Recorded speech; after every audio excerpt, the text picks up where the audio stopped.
नमस्कार दोस्तों, आज की वीडियो हम जानने वाले हैं SSC एग्ज़ाम से रिलेटेड कुछ महत्वपूर्ण बिंदु जो कि आप लोगों के क्वेश्चन पूछे जाते थे बार बार कमेंट में। उनको मैंने यहाँ पर सभी को एक साथ रख लिया है। ठीक है, क्वेश्चन पूछा जाता है कि क्या लेकर जाना है एग्ज़ाम में, ठीक, कितना समय मिलता है एग्ज़ाम में, नेगेटिव मार्किंग होती है या नहीं होती है, कितने प्रश्न पूछे जाते हैं, पासिंग मार्क्स कितना होता है। ठीक है, इस तरह के काफ़ी सारे क्वेश्चन हमसे पूछे जाते हैं जब हम वीडियो बनाते हैं तो। लेकिन अब हम इस वीडियो में आपको एक ही वीडियो में सारी चीज़ें क्लियर करने वाले हैं, तो पूरा वीडियो आप ध्यान से देखिएगा। ठीक है, अभी हमने मई में भी एग्ज़ाम दिया था, इसके पहले मैंने 2015 में भी एग्ज़ाम दिया था, तो 2 बार हम SSC कंप्लीट कर चुके हैं। इस बार हमने इसलिए दिया था कि देख पाएँ हम जो है एग्ज़ाम में ऐसे क्वेश्चन पूछे जा रहे हैं जिससे कि आप लोग भी अच्छे से जो है नंबर या अच्छे से ग्रेड गेन कर पाएँ। जैसे कि यहाँ पर देख सकते हैं मेरा ये ग्रेड आया हुआ है, ये देखिए मैंने मई में अभी एग्ज़ाम दिया था और उसमें मैंने वीडियो भी बनाया था कौन कौन से क्वेश्चन आए थे। मुझे लगभग 50-60 क्वेश्चन जो है याद थे। उन क्वेश्चन को मैंने जो है टाइप कर लिया था बस में बैठे बैठे, और उन क्वेश्चन मैंने वीडियो बनाया, आपको मिल जाएगा। इसके बाद आप लोग देख लीजिए किस तरह से क्वेश्चन एग्ज़ाम में पूछे जाते हैं। ठीक है, तो सबसे पहला सवाल यहाँ पर है क्या क्या लेकर जाना होता है। ठीक है, तो चलिए हम पहले सवाल पर चलते हैं, क्या क्या लेके जाना होता है। ठीक,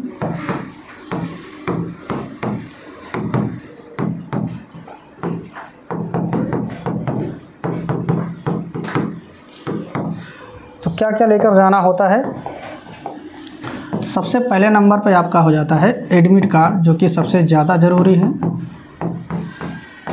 बिना इसके आपको प्रवेश नहीं दिया जाएगा। ठीक, दूसरे नंबर पे आपका एक आईडी कार्ड, ठीक, जिसे आप आधार कार्ड कह सकते हैं। ठीक, आधार कार्ड, पैन कार्ड जो आपने लगाया हुआ है फॉर्म में वो आप ले जा सकते हैं। ठीक, तीसरे नंबर पे ये ऑप्शनल है, आप ले जाना चाहें तो ले जाएं, अदरवाइज़ कोई ज़रूरत नहीं पड़ती है पेन की। ठीक है, क्योंकि वहाँ पे गोला करना होता नहीं, ऑनलाइन एग्ज़ाम होता है, तो आपको सिर्फ 2 चीज़, एक चीज़ और है, आप एक फ़ोटो ले जा सकते हैं। ठीक है, लगता नहीं है लेकिन आपके पास रहना ज़रूरी है। ठीक, इतना चीज़ आपको लेके जाना है। 2 चीज़ें कंपलसरी हैं, ये ऑप्शनल में आपको रखना है। पेन की आवश्यकता पड़ सकती है, मान लो कुछ क्वेश्चन ऐसे आए गए कैलकुलेशन वाले कि आपको करना है तो वहाँ पे मिल जाती है, नहीं मिल रहा है तो आप अपने पास एक ट्रांसपेरेंट पेन रखिएगा। ठीक है, ट्रांसपेरेंट में थोड़ा सा फ़ायदा ये रहता है कि सब कुछ दिखता रहता है, तो ट्रांसपेरेंट रह जाइएगा। पानी की बोतल आप लेके जा सकते हैं अगर आपको आवश्यकता हो, नहीं तो कोई ज़रूरत नहीं है। पानी की बोतल भी आपको ट्रांसपेरेंट ही लेके जानी है। ठीक है, हर एग्ज़ाम में लगभग यही प्रोसेस होता है, इतना चीज़ आपको लेके जाना होता है। फिर हमारा अगला क्वेश्चन है कितना समय मिलता है। ठीक, यानी कि यहाँ पे टाइम की बात की जा रही है, तो चलिए हम टाइम की बात कर लेते हैं। समय आपको मिलता है 90 मिनट का। ठीक, 90 मिनट का समय मिलता है। ठीक, अगर हम यहाँ पे बात करते हैं पर क्वेश्चन कितना समय मिलता है, तो पर क्वेश्चन आपको 30 सेकेंड तक रुकना ही पड़ेगा। 30 सेकेंड आपको पर क्वेश्चन मिल जाएगा। जैसे कि मान लो अब क्वेश्चन कितने होते हैं वो भी इसी में हम आपको डिस्कस करा देते हैं। ठीक, टोटल यहाँ पे 100 क्वेश्चन होते हैं। ठीक, 90 मिनट का समय मिलता है। प्रत्येक प्रश्न पे आपको 30 सेकंड के लिए रुकना ही पड़ेगा। चाहे अगर आप कंट्रोल C आया है, आप कॉपी कर दिए हैं, तो कॉपी के बाद तुरंत क्लिक करना चाहें नेक्स्ट होने के लिए तो नहीं हो सकते हैं, आपको 30 सेकंड का समय देना ही होगा। ठीक, प्रत्येक क्वेश्चन आपको 30 सेकंड का समय मिलेगा। 100 क्वेश्चन रहेंगे। अगर आप 100 को यहाँ पे 30 सेकंड से मल्टीप्लाई करेंगे, ठीक, तो कितने सेकंड आएगा,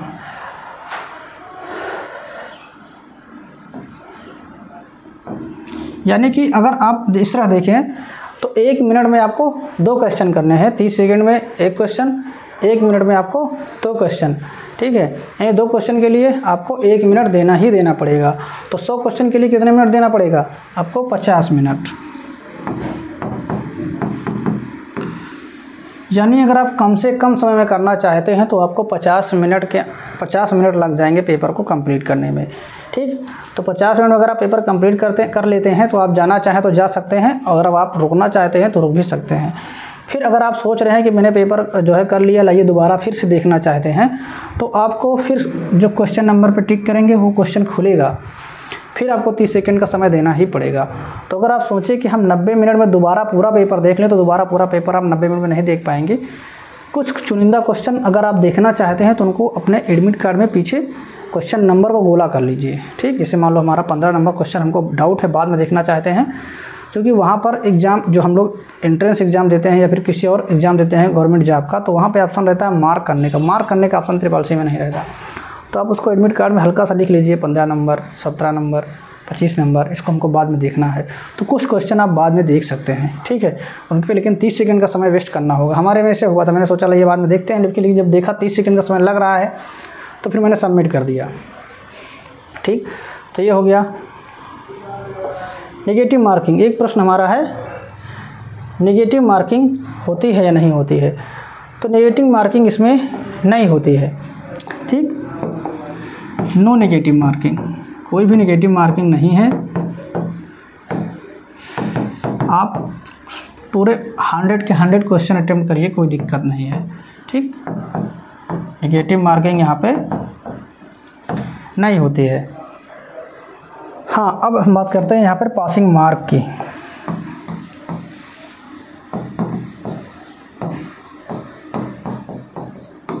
कितने नंबर पास होने के लिए चाहिए, ये हमारा सर्टिफिकेट है। इसमें देखिए यहाँ पर नीचे दिया गया है, ग्रेडिंग सिस्टम भी मैं आपको बता ही देता हूँ। चलिए,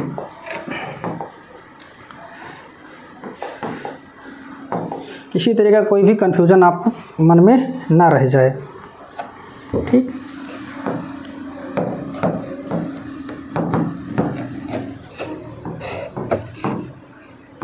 ट्रिपल सी ग्रेडिंग सिस्टम। ठीक, कितने मार्क्स पे कौन सा ग्रेड मिलता है। ठीक है, ये हमको रिजल्ट में नहीं पता चलता हमने कितने नंबर पाए हैं, लेकिन हमको ग्रेड से अंदाज़ा लग जाता है कि हम किस रेंज में नंबर पाए हैं। ठीक है, तो इधर हम कर देते हैं ग्रेडिंग और इधर कर देते हैं मार्क्स रेंज। ठीक, टेबल बनाना चाहें तो बना सकते हैं, लेकिन कोई मतलब नहीं है, हम ऐसे ही आपको समझा रहे हैं। देखिए, सबसे जो नीचे सबसे पहले नंबर पे चलिए करते हैं। सबसे ऊपर होता है एस ग्रेड। मुझे उम्मीद थी मेरा एस ग्रेड आएगा, लेकिन कुछ क्वेश्चन मेरे गलत हो गए थे, 1-2 क्वेश्चन ज़्यादा गलत हो गए थे, इस वजह से जो मेरा वो ए ग्रेड आया। तो यानी 85 नंबर से ज़्यादा या फिर बराबर। ठीक, इसको चाहे इस तरह से कर लें, फिलहाल हम लोग इसी तरह से कर लेते हैं।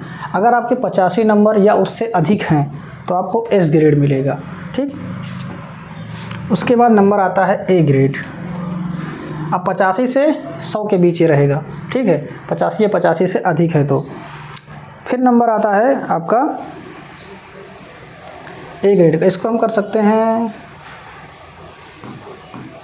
चलिए 85 या 85 से लेकर के 100 तक। फिर ए ग्रेड हमारा हो जाएगा कितने तक, 84 से लेकर के 75। ठीक, या 75 से बड़ा, यहाँ पे हमारा 84 से लेकर के 75 तक ये हो जाएगा हमारा। या फिर इसको हम इस तरह से ही कर देते हैं, छोड़िए, ठीक, इसको हटा देते हैं। यानी कि 100 से कम 85 से 85 या 85 से लेकर के 100 के बीच, और ए वाले में 75 से लेकर के 84 के बीच अगर आपका है तो आपको ए ग्रेड दिया जाएगा। ठीक,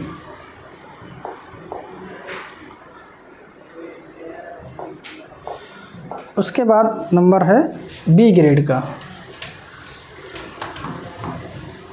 ठीक, अब देखिए बी ग्रेड में क्या है, फिर ये चला जाएगा आपका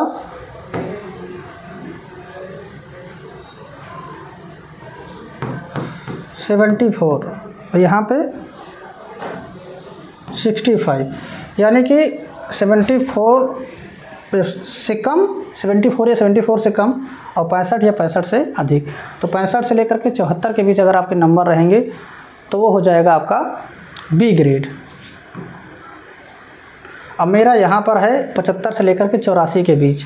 अब ये 75 भी हो सकता है, 84 भी हो सकता है, क्योंकि एग्जैक्ट कुछ इन्फॉर्मेशन हमारे पास नहीं है। ठीक, कितना है हमारे मार्क्स, थोड़ा सा इसको भी जो है शो करना चाहिए कि कितना मार्क्स हमको मिला है, थोड़ा सा ये भी हमको पता चलना चाहिए। लेकिन ऐसा दिया नहीं जाता, कभी कभी फॉर्म में पूछ लेता है कि कितने % मार्क्स मिले हैं, तो वहाँ पे फिर अंदाज़ा लगा के कुछ भी हमको भरना पड़ता है उस रेंज के अंदर। अब बात कर लेते हैं सी ग्रेड की। ठीक, तो सी ग्रेड में हम यहाँ पे मैक्सिमम चले जाएंगे 64 और कम से कम यहाँ पे 55, यानी 55 से लेकर के 64 के बीच अगर हमको मार्क्स मिला है तो हमारा सी ग्रेड हो जाएगा। उसके बाद नंबर आता है डी ग्रेड का। ठीक, अब डी ग्रेड में कितना है आप देख सकते हैं, ये है डी ग्रेड में है हमारा 54 और इधर है 50, यानी कि 50 से लेकर के 54 तक। ठीक है, इसमें 55 नहीं शामिल है। 50 से 54 तक अगर हमको मार्क्स मिला है तो हमारा बनेगा डी ग्रेड। और इसके बाद अगर आप लाते हैं नंबर तो फिर आपको माना जाएगा फेल, यानी 50 के नीचे अगर आपने 49 नंबर लाया, एफ ग्रेड मिलता है।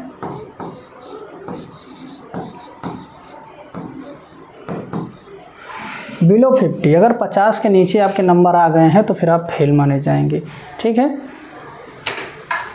तो ये क्राइटेरिया है, आप इसको अच्छे से समझ लीजिए।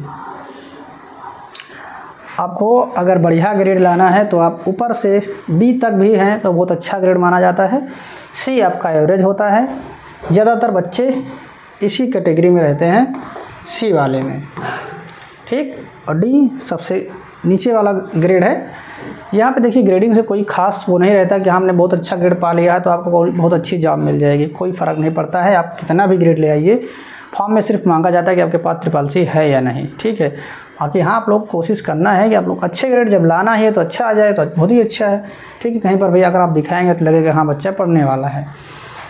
ठीक है, तो इस तरह से आप यहाँ पर देख सकते हैं। और अगर आप चाहते हैं अच्छा ग्रेड लाना तो हमारी प्लेलिस्ट में जाके देख सकते हैं, आपको बहुत सारे वीडियो वहाँ पे मिल जाएंगे। ठीक है, तो आई होप मैंने यहाँ पे आपके सारे डाउट क्लियर किए होंगे। अगर फिर भी कोई डाउट है तो कमेंट बॉक्स आपके लिए ओपन है, कमेंट बॉक्स में कमेंट करके पूछ लीजिएगा। आपके कमेंट पर हम वीडियो अलग से बना देंगे।